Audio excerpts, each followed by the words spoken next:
Hello and welcome to yet another video. Today we'll be talking about privacy. Yes, it's a matter of deep concern in this last few months. We have seen the issue with WhatsApp, we have seen the issue with Facebook, and like a lot of other apps like growing concerns. So today we'll be talking about privacy and why that matters. In today's online world, data sharing and data privacy has been a huge topic. Like it's been covered in every media or something. And the chief concerning things are the daily social media apps which we have been using. And we might know like what data and what kind of like third-party companies are utilizing our data. So we'll be talking about that. This is one of such companies. It's an online cloud data storage system, and it's essentially a very encrypted service in which you can store your data online and you would be secure. Yes, it's not a free thing. You definitely have to pay for getting additional gigabytes of data stored. So in a recent blog, as you can see, they actually conducted a survey, and they actually were testing 50 very common apps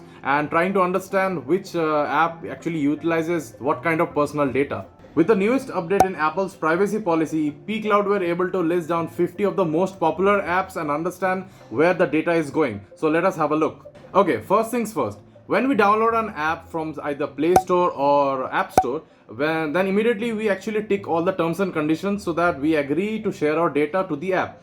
But after that, we do not know where the data actually goes and what happens to our data. So that is the precise concerning factor as which app actually utilizes what for which. And your contact details and other credential informations are usually taken by the app and kept on a local server. But after that, what happens, it's very critical to know. Apps collect data for a lot of person. Main motive is actually marketing or actually getting us better user experience by actually knowing our preferences, knowing our like browsing history, so that they understand which are the things which are liking and which we do not. There are some companies like BuzzSumo and Hootsuite that actually collect your data for actually analyzing and understanding and ultimately gives you personalized ads. Look at this chart provided by pCloud on their survey.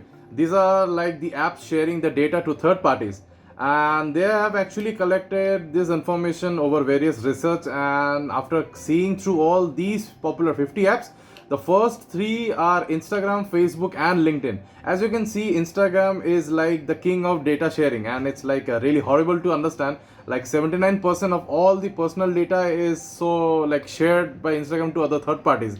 Though it actually includes your location, contact info, your user info, your search history, your browser history, and your like daily diagnostics. So yeah, it's not a very rhythmic thing. Even YouTube shares 42% of your information. So every time you search a video or actually you type something using a keyword or any tag, so 42% of your personal data, like of your account or something, is actually sent to somewhere else. So that's mostly actually going to your other brands. So next time when you are actually browsing, you will observe that similar side of videos or ads are actually showing you more often. Instagram shares 79% of your data, including browsing history and personal information with online others.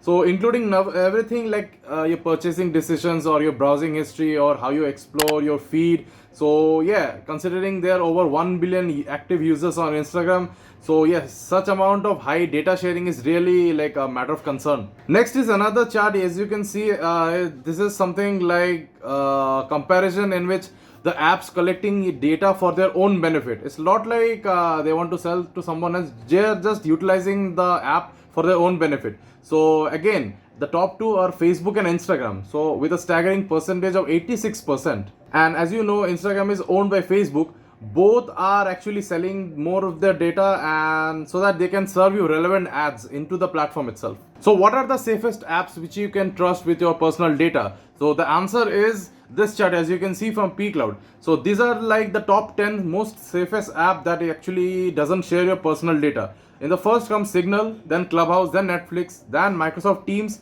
and Google Classroom. Yes, like Teams and Google Classroom are like mostly used in this online session in which the students and the teachers do actually have regular interactions. So such no data sharing thing is a very welcoming feature.